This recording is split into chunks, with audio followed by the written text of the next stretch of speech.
எங்கே கொண்டு போகிறோம்? சப்ஜெக்ட் எங்கேயோ போயிடுச்சு, படம் இங்கே போட்டுட்டு ஹல்லேலூயா.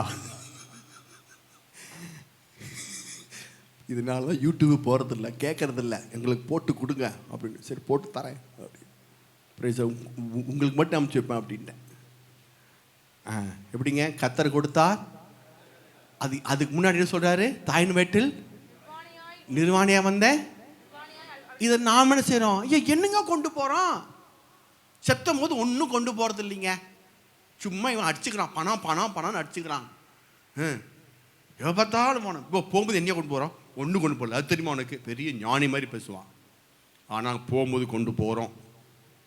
போகும்போது பைபிள் சொல்லுது, போகும்போது கொண்டு போகிறீங்க. நீங்கள்லாம் போகும்போது கொண்டு போகிறீங்க. எல்லாம் நான் சொல்கிறேன், இதுதான் சொல்கிறேன். இந்த செழிப்பு, ஆசீர்வாதம், பணம், செல்வாக்கு, இதெல்லாம் எதுனா மிக மிக முக்கியமானது. போகும்போது கொண்டு போகிறோம். போகும்போது எங்கே இருக்கு வசனம்? வெளிப்படுத்தும் புஸ்தகம் 21ஆம் அதிகாரம். நான் சொல்றதெல்லாம் வசனத்தோடு சொல்கிறேன்.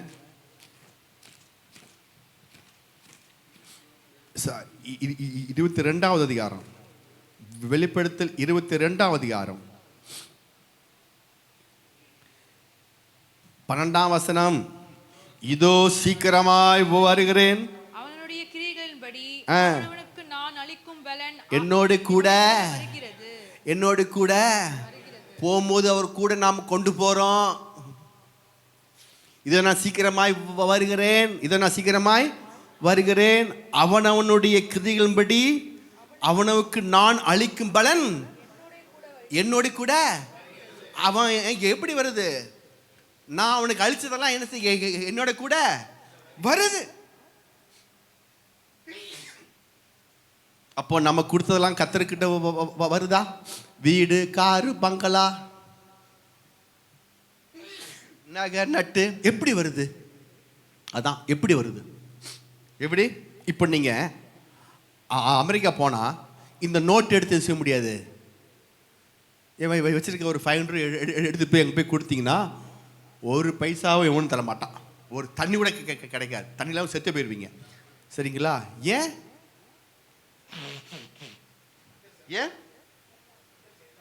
அங்கே இது செல்லாது.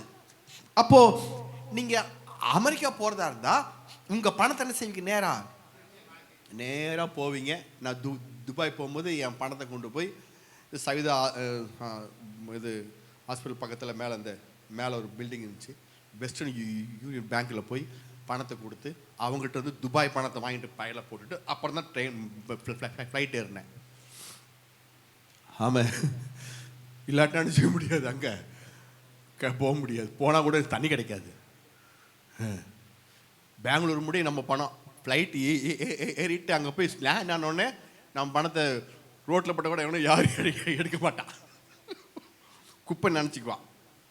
அப்போது இங்கே போய் எக்ஸ்சேஞ்ச் பண்ணி நான் சரி இங்கே போய் எக்ஸ்சேஞ்ச் சொல்லுங்கள், எக்ஸ்சேஞ்ச் பண்ணுறேன். என்னுடைய பணத்தை என்னுடைய எல்லாத்தையும் கொடுத்து எக்ஸ்சேஞ்ச் பண்ணிட்டு இங்கே அதே போல் நீங்கள் பரலோகம் போகும்போது இங்கே சொல்கிறாரு, நான் அழிக்கும் பலன் என்னோட கூட. அப்போது எனக்கு கொடுத்த காரு, வீடு, சொத்து, சுகம் எல்லாத்தையும் நான் செய்கிறேன், எக்ஸ்சேஞ்ச் பண்ணுறேன். எப்படி எக்ஸ்சேஞ்ச் பண்ணுறேன்? ஆத்துமாக்களாய் சொல்லுங்க, ஆத்துமாக்களாய் எக்ஸ்சேஞ்ச் பண்ணுகிறேன். எனக்கு கொடுக்கப்பட்ட காலில் ஒரு 2 பேர்த்த சபைக்கு வாங்க, சும்மா தான் போது வாங்க, மேலே ஏறி உட்கார கூப்பிட்டு வரேன். ஹல்லேலூயா, ஆமென். எனக்கு தர பணத்தை நான் கர்த்தருக்காக செலவு பண்ணுகிறேன், கர்த்தருக்காக செலவு பண்ணுகிறேன். ஹல்லேலூயா. கர்த்தருடைய ஊழியத்துக்காக செலவு பண்ணுகிறேன், கர்த்தருடைய தேவனுடைய வீட்டுக்காக செலவு பண்ணுகிறேன். அப்போ நீங்கள் தருகிற ஒவ்வொரு தசோபாங்க காணிக்கையும் அது நான் செய்ய போகிறேன், கர்த்தருக்காக செலவு பண்ணுறதுனால இதில் உங்களுக்கு ஒரு பங்கு உண்டு, உங்களுக்கு இதில் ஒரு பங்கு உண்டு. இப்போ நீங்கள் உங்களுடைய ஆஸ்தி எல்லாத்தையும் நீங்கள் கர்த்தருக்காய் செலவு பண்ணும்போது, கர்த்தருக்காய் நீங்கள் செலவு பண்ணும்போது அது ஆத்துமாக்களாய் அறுவடை செய்கிற ஒரு ஆத்துமாக்களாய் நீங்கள் அப்படி எக்ஸ்சேஞ்சாக மாற்றுறீங்க. எப்படி மாற்றுறீங்க? ஆத்துமாக்களாய் மாற்றுறீங்க. யாரை மாற்றுறீங்க? அப்போ அவர் வரும்போது அவரோடு கூட நான் தனியா போறதில்ல, என்னோடு கூட ஒரு கூட்ட ஆத்துமாக்கள் நான் பரலோகம் கொண்டு போறேன். ஆமென். அப்போ என்னோடு கூட ஒரு கூட்ட ஆத்மாக்கள் எப்படி வருது? எனக்கு கொடுத்த வாகனத்தில் போய் ஆத்மா போய் பார்க்குறேன், பேசுகிறேன், சொல்கிறேன், நான் செய்கிறேன், கிரியை செஞ்சு என் கொடுத்த வாகனத்து மூலமாக ஆத்மாக்களை போய் பார்த்து பேசி கூட்டு வரேன் சபைக்கு.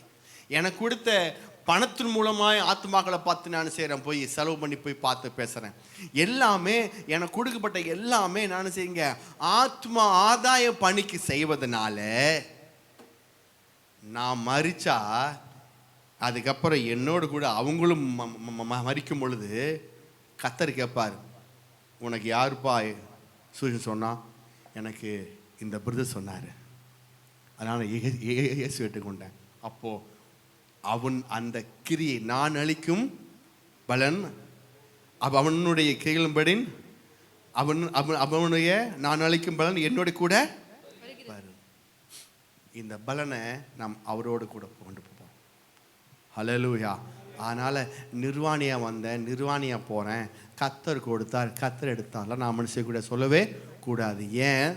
இது கர்த்தருடைய வார்த்தை இல்லை, யோபு வார்த்தை. அந்த யோபுன்னு பேசுனதுக்கு தூளிலையும் சாம்பலையும் உட்காந்து மனசாப்பட்டு மன்னிப்பு கேட்டார். அவர் இருந்தார், மன்னிப்பு கேட்டனால தான் அவருக்கு திரும்பியும் என்ன வச்சிங்க, அவருக்கு ரெட்டத்தனையாய பலன் அவளுக்கு வந்துச்சு. எப்படி வந்துச்சிங்க? கர்த்தர் யோபு முன்னிலை பார்க்கலும் பின்னிலை ஆசீர்வதிச்சார். எப்படி ஆசீர்வதிச்சார்? பேசுனதெல்லாம் மன்னிங்க ஆண்டவரே அப்படின்னு சொல்லி மன்னிப்பு கேட்டு மனதை கர்த்தர் பக்கமாய் திருப்பதனால தான் அவனை ஆசீர்வதிச்சார். ஹல்லேலூயா. ஆமென். அப்போ இங்கே ஒரு மனுஷன் வாழும்போது அவன் அதிக வருஷமாய் அவன் வாழுகிறான். அவன் அதிக வருஷமாய் வாழுகிறான். நமக்கும் கர்த்தர் அதிக வருஷமாய் வாழும்படி கிருபை கொடுத்துக்கிறார். அந்த வாழுகிற வாழ்க்கை எதன் அடிப்படையில் உண்டு?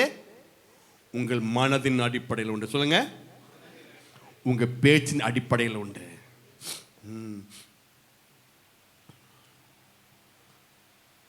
Praise the Lord.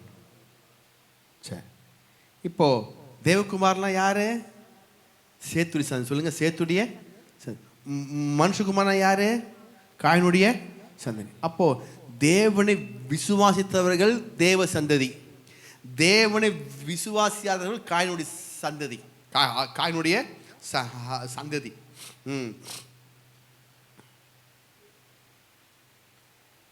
அப்போ கர்த்தர் பூமியை பார்க்குறாரு. கர்த்தர் பூமியை பார்க்குறாரு.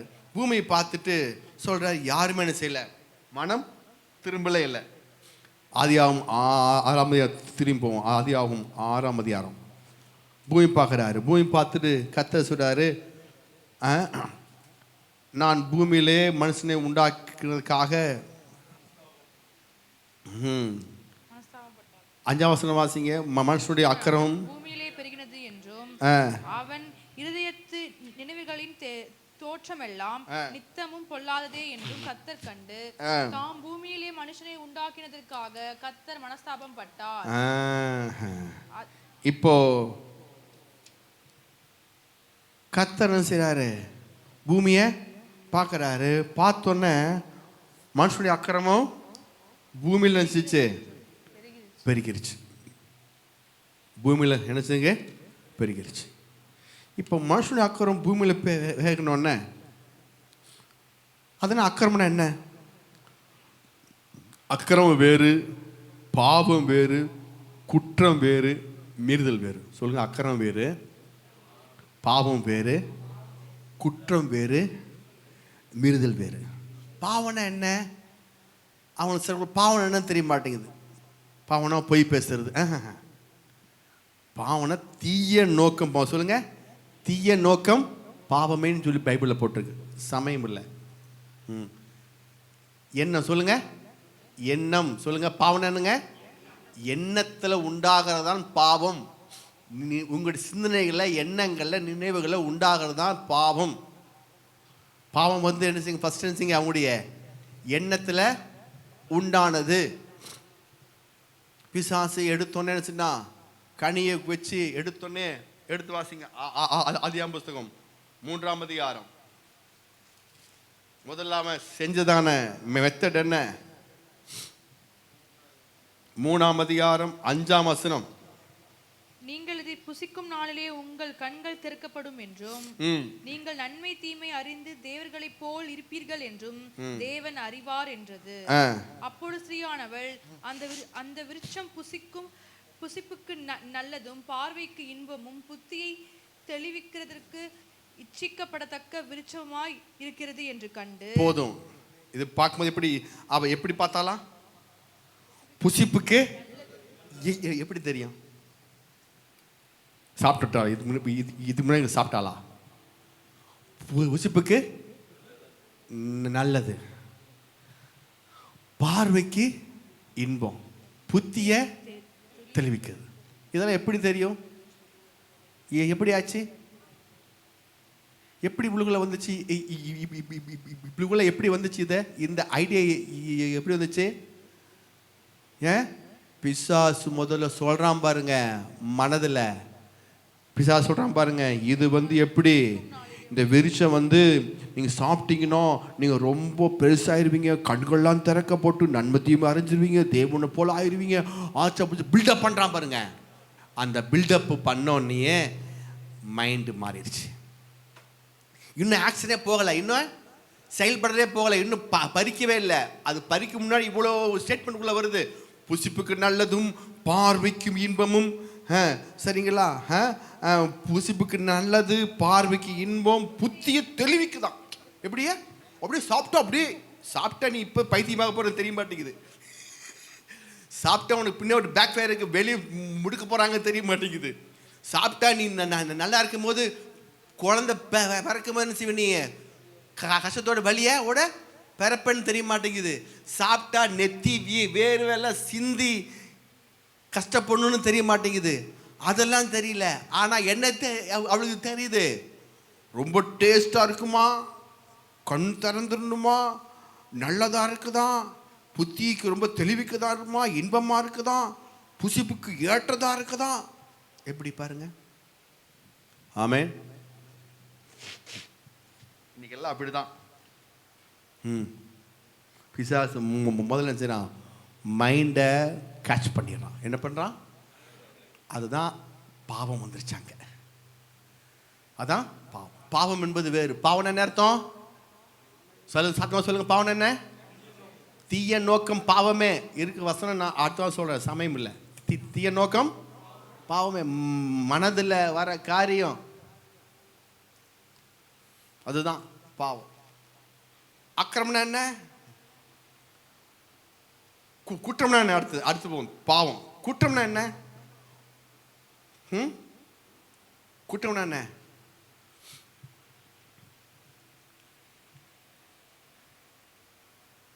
செயல்படு. சொல்லுங்க. செயல்படு. அக்யூஸ்டுங்க. அவன் அக்யூஸ்டுங்க அப்படின்னு அர்த்தம். குற்றவாளிங்க. அவன் குற்றவாளி அப்படின்னு அர்த்தம். குற்றவாளி பாவத்தை அவன் கொலை செய்யணும்னு நினைச்சான், அது பாவம். அந்த கொலை செஞ்சு நினைச்சு நான் கொண்டு போய் கொலைய பண்ணிட்டான் பாருங்க, அவன் தான் அக்யூஸ்ட் ஆயிடுறான். கோர்ட்டில் நினைச்சிடான், எல்லா அக்யூஸ்ட்லாம் வாப்பாங்க இல்லப்பா. அவன் கோர்ட்டில் பாவம் எல்லாம் பாவம் பண்ணுங்க வாங்க சொல்றானா? என்ன சொல்லுவான்? அக்யூஸ்ட்ல வா, அங்கே நில்லு அப்படிமா. ஆமே, அக்யூஸ்ட்லாம் வா.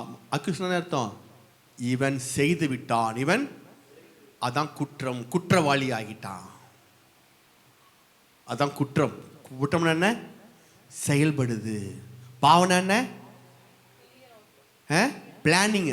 மைண்டில் அந்த பிளானிங் செய்யணும், கொலை பண்ணணுங்கிற எண்ணம் வந்தாலே பாவம். அந்த பாவத்தை நினைச்சிட்டா இவன் பிளான் பண்ணி செஞ்சிட்டான், அது செயல்படுதான் குற்றம். அக்கிரமம்னா என்ன? அக்கிரமம்னா மனிதனுக்கு மனிதன். சொல்லுங்க. மனிதனுக்கு மனிதன் விரோதமாய் செயல்படுற அக்கிரமம். மனிதனுக்கு மனிதன் என்ன அக்கிரமம் பார்த்தீங்களா? பார்க்கவே தூக்கி போறாங்க அவன் அப்படின்னு அர்த்தம். மனிதனுக்கு மனிதன் விரோதமாய் செய்கிறது தான் அக்கிரமம். பாவம்னா என்ன? மைண்டில் சொல்லுங்க. எண்ணங்களில், சிந்தனைகளில் எண்ணங்கள் வந்து பாவம். குற்றம்னா என்ன? அதை செயல்படுறது குற்றம். அக்கிரமம்னா என்ன? மனிதனுக்கு மனிதன் விரோதமாய் செயல்படுறது தான் அக்கிரமம். என்னங்க அக்கிரமம்? நிற்கிறேன் 5 கிலோ தர வேண்டிய இடத்துல 3 கிலோ தரான் ரேஷன் கடையில். என்ன அக்கிரமம் தெரியுங்களா? சொல்லிக்கலாம் இல்லையா? சர்க்கரை 5 கிலோ தர வேண்டியதில் என்ன செய்வாம 3 கிலோ 2 கிலோ 4.5 கிலோ 4 கிலோ கொடுப்பான். என்ன அக்கிரமம் பண்ணுறானுங்க பாருங்க. பார்க்க கேட்க யார் இருக்கா அக்கிரமத்தை? சொல்லியிருக்காங்களா? அப்படின்னா அவன் யாருக்கு யார் விதமாக பண்ணுறான்? மனிதனுக்கு விரோதம் பண்ண அக்கிரமம். மீறுதல்னா என்ன அர்த்தம்? தேவனுக்கும் மனிதனுக்கும் செய்யப்பட்டது மீறுதல். சொல்லுங்க. தேவனுக்கும் தேவன் இந்த இயேசு இது நாளும் அவர் சிலுவை செஞ்சு முடிச்சிட்டார். குற்றவாளி ஆனார், அக்கிரமத்தை அவர் பண்ணார், மீறி எல்லாமே இந்த நாளையும் சிலுவையில் அவர் நமக்காக ஏற்றுக்கொண்டு பலியாகி அத்தனைக்கு தீர்வாக்கிட்டார். ஏசாயா 53 நாளும் வரும் பாருங்க. சமயம் இல்லை. அப்போ இதெல்லாம் பாவம் செய்தா என்ன ஆகும் அப்படின்னா, பாவம் குற்றத்தை பிறப்பிக்கும். குற்றம் அக்கிரமத்தை பிறப்பிக்கும்.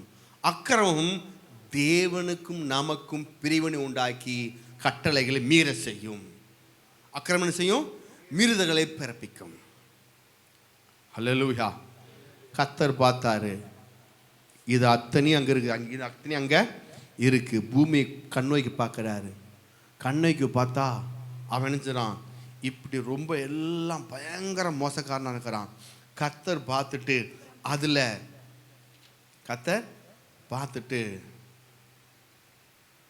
அதில் ஒருத்தனை சூஸ் பண்ணுறாரு. அவர் யாரு தான் சொல்லுங்க? நோவா. சொல்லுங்க. நோவா. 8ஆம் வசனம். நோவாவுக்கோ கர்த்தருடைய கண்களில் கிருபை கிடைத்தது. ஏன் கிருபை கிடைச்சிச்சு?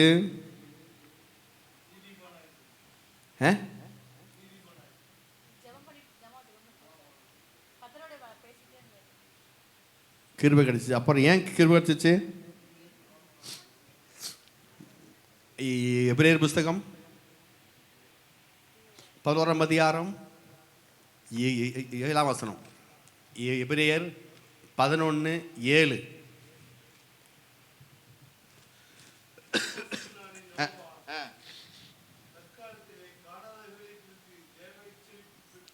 தேவ போதும் விசுவாசத்தினாலே நோவா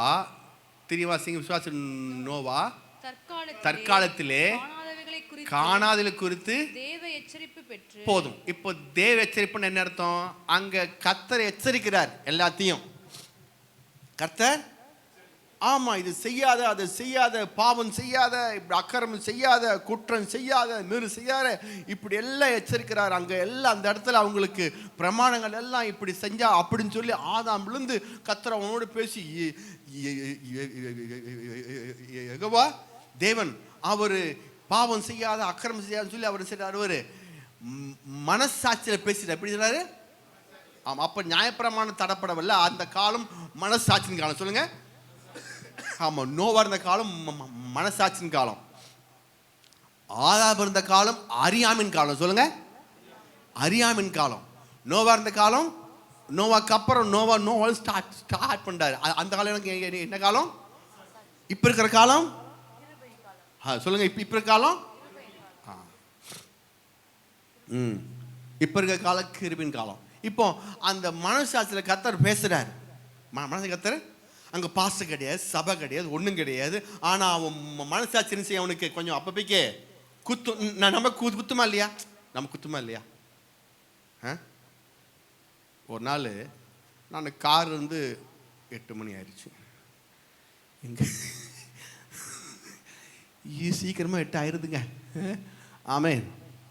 கார் நேரம் எங்கேருந்து கிளம்பி நானும் மேகியும் வீடியோ கிளாஸுக்கு போகிறோம். இங்கேருந்து கோயம்புத்தூருக்கு போகிறோம்.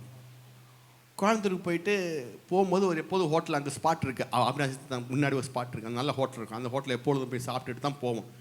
பசிக்கலாம் ஒரு காப்பியாச்சும் குடிச்சோம். அப்படி சூப்பராக இருக்கும் அந்த ஹோட்டலு. இல்லைங்க, அதுக்கு முன்னாடி ஒரு பைபாஸில் இருக்கும். சரிங்களா? அப்போது ஒரு 3-4 வருஷம் நடந்த சம்பவம். அப்போது போயிட்டு வர்ணாக்கு முன்னாடி, இதெல்லாம் வர்ணாக்கு முன்னாடி வைங்களேன், போயிட்டு இருக்கும்போது சாப்பிட்டு முடிச்சோன்னே அவன் பணத்தை கொடுத்தேன்.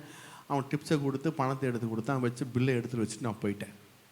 போய் அங்கே போய் செக் பண்ணுறேன். பில் எடுத்து பார்த்தேன். நான் கொடுத்தது 500 ரூபா. அவன் சில்லற 2 பேரும் கொடுத்ததுக்கு 450 ரூபா திரும்பி கொடுத்தான். அதில் ஒரு 10 ரூபா கொடுத்தேன். ஆனால் காஃபி எல்லாம் பார்த்தீங்கன்னா அது காஃபி 2 வடை இதெல்லாம் குடித்தது போக கிட்டத்தட்ட ஒரு 200 ரூபா ஆயிருக்கும். எப்படி ஆயிருக்கும்? 200 ரூபா ஆயிருக்கும். வடை ஸ்நாக்ஸ்லாம் சாப்பிட்டு காஃபி. ஆனால் அவன் 500 ரூபா வச்சேன். அவன் என்ன பண்ணுறான்? 450 ரூபா கொடுத்தான். அது 10 ரூபா கொடுத்தான். அதில் அவனுக்கு ஒரு 10 ரூபா கொடுத்து 440 ரூபா எடுத்து பாக்கெட்டில் போட்டு நான் பாட்டு பில்லு எடுத்து போட்டு நான் பாட்டு கிளம்பிட்டேன். அங்கே போய் வீட்டில் பார்க்க செக் பண்ணுறேன். பார்த்துட்டு ஐயோ இந்த பில்லுக்கு அவனுக்கு எடுத்து சம்மந்தம் இல்லையே, 200 சில்லற வந்திருக்கு அப்படின்னு ரிட்டன் வரோம். நாங்கள் ரிட்டனு காலைல போயிட்டு முடிச்சு சாயந்தரம் வந்துடுவோம், நைட் வந்துடுவோம். நேராக வந்து இதுக்குன்னு மெனக்கெட்டு லெஃப்ட் எடுத்து கீழே வந்து கஷ்டப்பட்டு போய் அந்த பில்லை காலையில் காமிச்சு அந்த சாயந்தரம் போய் ஒரு 7-8 மணி இருக்கும் நைட்டு. சார் பில்லை காமிச்சார். காலையில் வந்தேன், ஒரு 7 மணி போல் வந்தேன். சொல்லுங்கள் சார். சாப்பிட்டேன். என்ன தப்பாகிடுச்சு சார்? தப்பா இல்லை சார், நீங்கள் தப்பாக பணம் கொடுத்துட்டீங்க, உங்கள் பணம் இந்தாங்க அப்படின்னு. வேலைங்களையும் பார்த்தான். நீங்கள் யாருன்னா? நான் சர்ச்சு பாஸ். அதுதான் அப்படின்னா நீங்கள் கிறிஸ்டின்னு. அதுதான். எங்கே சார் பண்ணீங்க? கோயம்புத்தூர் போயிட்டேன் சார். முடிச்சுட்டு அப்படியே ஆந்திராவில் வரும்போது லெஃப்ட் எடுத்து வந்து உங்களை பார்த்து தண்டு திரும்பி இப்படி போகணும் அப்படின்னு சொல்கிறான். பாருங்கள், இதுக்காக மற்றவனா தான் அவனுக்கு லாபம்னு சொல்லி காந்தி கணக்கடா அப்படின்னு சொல்லி போயிட்டு இருப்பானுங்க. காந்தி கணக்கு நடிச்சிட்டு போயிருப்பானுங்க. பாருங்க, ஏன் அண்ணா எனக்கு அப்படி ஆச்சு? மனுஷங்க மனசாட்சி எப்படிங்க? மனசாட்சி பேசுது. நீ பிரசங்கம் பண்ற, போதக, கிறிஸ்தவன், பைபிள் தூக்குற, இயேசு பற்றி சொல்லுகிற, நீ தேவனுக்கு பயந்த ஆளு, கர்த்தர் பார்த்து கொண்டு மனசாட்சி பேசு முதல்ல. ஹல்லேலூயா. தசமா தரும்போது எடுத்து பாருங்க, எடுத்து விதைப்பேன். எப்போ வந்து வச்சோன்னே செலவெல்லாம் செய்வாங்க. செலவு கணக்கெல்லாம் போக, வீட்டு வாடகை போக, மீதி என்னமோ கத்தர் டிப்ஸ் தர மாதிரி என்ன செய்வாங்க? கத்தருக்கு என்னமோ பாவம், கத்தர் பஞ்ச பரதேசி மாதிரி வீட்டு வாடகை போக, கடை வாடகை போக, சீட்டு பணம் போக, எல்லாம் போக, கடைசியில் வர லாபம் பாருங்க, அதில் ஒரு காசு கொடுப்பாங்க. நினைப்பேன், ஐயோ கத்தர் எவ்வளோ பெரிய ஆள், கத்தர் எவ்வளோ பெரிய ஆள், மனுஷன் தெரிய மாட்டேது போ, அவங்களுக்கு தெரிஞ்சு அவ்வளோதான் அப்படின்னு என்ன சொன்னாலும் என்ன செய்ய மாட்டாங்க, அவங்களுக்கு புரிய முடியாது. கத்தராச்சு அவங்கள ஜெயம் விட்டுரு. நான் பார்ப்பேன், தெரியும் எனக்கு. ஏன்னா ஆவிக்குரியவன் எல்லாவற்றையும் நிதானித்து ஆராதிக்கிறான். அப்போது நான் அப்படி செய்யறதில்லை. வரது அத்தனையும் எனக்கு வந்து எல்லாத்தையும் செய்வீங்க, நான் கத்தருக்கு எடுத்து கொடுத்துருது. அதில் கொஞ்சம் வந்தாலும் மனசாட்சி அடிக்கும், மனசாட்சி எனக்கு அடிக்கும். ஆமாம், சரிங்களா? அப்போது அதை விட அதிகமாக தரணும், அதிகமாக விதைக்கணும். அப்போ உள்ளுக்குள்ள மனசாட்சி யார் சுத்த மனசாட்சி இருக்காங்களோ அவங்க என்ன செய்வாங்க? அவங்க இதுதான் கர்த்தர் அவங்களோட பேசுறது. இப்படி பேசும்போது இங்கே போட்டிருக்கு, நோவா எடுத்து வாசிங்க, 11:7. விசுவாசத்தினாலே நோவா தற்காலத்திலே காணாதவைகளை குறித்து தேவ எச்சரிப்பு பெற்று. அப்ப அர்த்தம் அவனும் அயோக்கிய பயலாட்டு இருந்தான். அப்படி விடுங்க, அவனை கத்த தேவ எச்சரிப்பு பெற்று, அவனுக்குள்ள எச்சரிப்பு சத்தம் வருது. ஏய், நீ இருக்கிறதுல கொஞ்சம் பெட்டரா இருக்கிற, அப்படிலாம் இல்லை. எச்சரிப்பு, நீயும் தப்பு பண்ணிட்டு இருக்கிற நோவா, நான் எச்சரிக்கிறேன், உன்னை நான் செய்றேன், எச்சரிக்கிறேன், ஒழுங்கா திருந்து கர்த்தருடைய வார்த்தை கேளு, எச்சரிக்கை. கர்த்தரை எச்சரிக்கை போது கீழ் படிச்சுட்டான். அல்லேலூயா. அதுதான் ஒரு எச்சரிக்கும் போது கீழ்ப்படிஞ்சான் பாருங்க. கீழ்ப்படிஞ்சோன்னு அவனுக்கு ஏன் கீழ்ப்படிஞ்சான்? கர்த்தர் மேல விசுவாசம் வச்ச, கர்த்தர் மேல அந்த விசுவாசம் வச்சதுனால, அவரை நம்பதுனால இப்போ அவனுக்கு என்னாச்சு? கர்த்தர் சொல்றாரு எபிரேயர் 2:8, கிருபையினாலே விசுவாசத்தை கொண்டு ரட்சிக்கப்பட்டீங்க, இது உண்டானதல்ல, தேவனுடைய ஈவு. அப்போ இப்ப அவன் மேல கர்த்தர் கிருபை, இப்ப அவன் மேல கர்த்தர் கிருபை வச்சதுனால என்ன பண்ணான்? கிருபை நோவாவுக்கோ பாருங்க, நோவாவுக்கோ கர்த்தருடைய கண்களை கிருபை கிடைச்சதனால தான் அவன் நீதிமானும் உத்தமமாய் வாழ முடிந்தது. அல்லேலூயா. நமக்கு தலைகளா சொல்லிட்டாங்க. அவன் நீதிமானா உத்தமனா இருந்த காடு தான் கர்த்தருடைய கிருபை வந்துச்சு. கிருபை வந்து கிருபைனா என்ன அர்த்தம்? தகுதி இல்லாதவனை தகுதிப்படுத்துவது கிருபை. அப்போ நோவாக்கு கர்த்தருடைய கண்களை கிருபை கிடைச்சதுனால அவன் தகுதி இல்லாதவன். எச்சரிப்பு சத்தத்தை கேட்டோன்னு கீழ்ப்படிஞ்சான். கீழ்ப்படிஞ்சோன்னு தகுதி இல்லாதவன் சொன்ன அவன் கர்த்தரத்துல ஒப்பு கொடுத்தான்.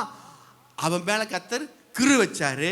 இப்போ அந்த கிருபை தகுதி இல்லாத நோவாவை நீதிமானாய் உத்தமனாய் தகுதிப்படுத்தினது. அதான் கீழே போட்டிருக்கு. நோவாவுக்கோ கர்த்தருடைய கிருபை கிடைத்தது.